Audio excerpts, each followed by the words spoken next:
Well, thanks, Alan, for that support and for those kind words. It's very much far from a one-man band, as I'm sure you all recognise. We've got lots and lots of supporters doing lots and lots of work. I get to wear the vest and stand up here, that's all, you know. Our next speaker is from Fife Council, Altany Craik. Altany is the convener of Economy, Tourism, Strategic Planning and Transportation. And I'm sorry, Altany, I'll just use your time up reading your title out.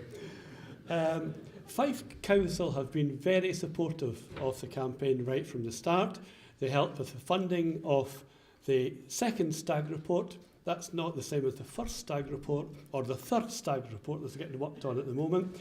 Levenmouth does get special treatment as far as that's concerned. We've got more stag reports than any other transport project in the universe. But the council has been very supportive in funding a range of things. Just this week, the two council joint leaders, David Alexander and David Ross, who of course sent their apologies for today, they're elsewhere, I know attended at least 2 meetings relating to the rail project. So we know we've got the support there, and Altany is now about to come up and reinforce what I said, I hope. Thank you. I'll just throw away the first page, you just covered it, thank you. That's fine. Hello. Good morning, hello there. My name is Altany Craik, I'm the convener for everything that isn't probably health and education in Fife Council. And they were running out of sexy titles to give me, so I ended up with this long one. Thank you, Eugene, for the invite this morning, for setting up, you and the campaign setting up and arranging this conference. I think it's testimony to the work that you do, that we have so many people here today and we have so many quality speakers that I get to follow. The point, so I was sitting taking notes as you do these things, and I found that David's technical summary very compelling, and it covered some of the many points that we would find in our documents and in our reports. And you know, 37 to 56 million pounds in terms of rail is not a huge amount, so we just need to make sure the case is right to get us to there. Christopher's enthusiasm about Levenmouth and the light, and I share his enthusiasm about that light. I have many dawn shots of Levenmouth, and it is absolutely gorgeous. So that enthusiasm, if we could bottle that, that would be fantastic. And Alan, obviously, connectivity is critical. Absolutely agree. So when you're following that, if you find that you'll be probably repeating some of the things that we said. So I have to bring a council perspective. And in my role, which is very long and I think we've covered, Levenmouth Rail takes up a lot of time and a lot of thought for a lot of people. There are a lot of officers involved, a lot of politicians involved, and we make every stride forward to try and support you in delivering this. So with that in mind, last full council was probably the most we've talked about Levenmouth Rail in one fell swoop. The campaign made a presentation which was well received by all members.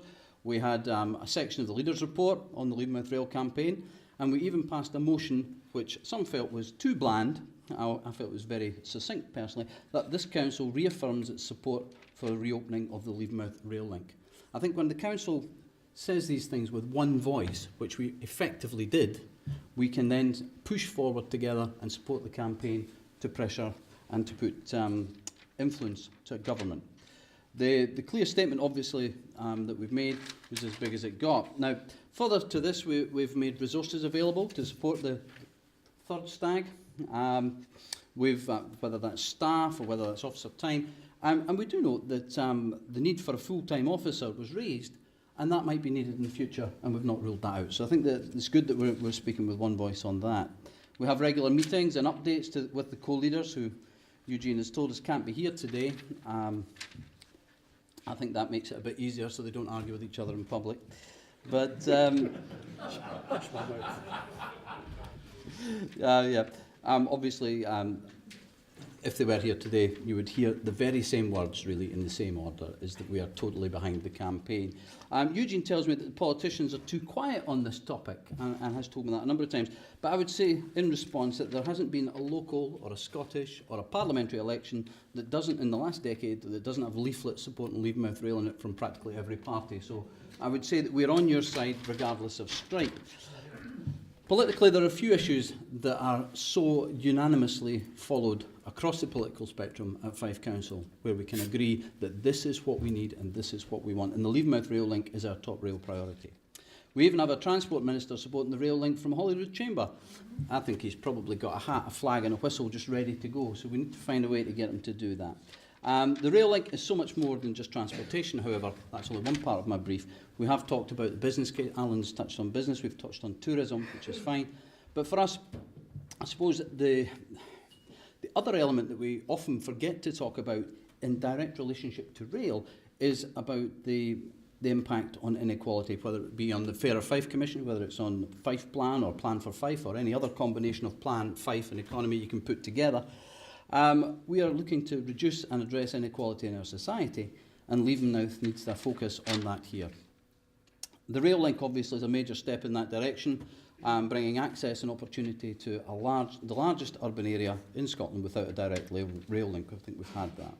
Now, inclusive growth is a big part of our economic and equality strategy, and it can't just be a soundbite though. It needs to be at the heart of our inequalities agenda, and I think by supporting the rail link we're managing to do so. We will keep pushing on that front. The rail link does that, and as a council we've recognised that. And I'll just say again, the council's position is very clear and unambiguous. It reaffirms its support for the reopening of the Levenmouth rail link. This conference today is just one more step towards delivery, and I wish us all good luck and thank you for your time. Thank you.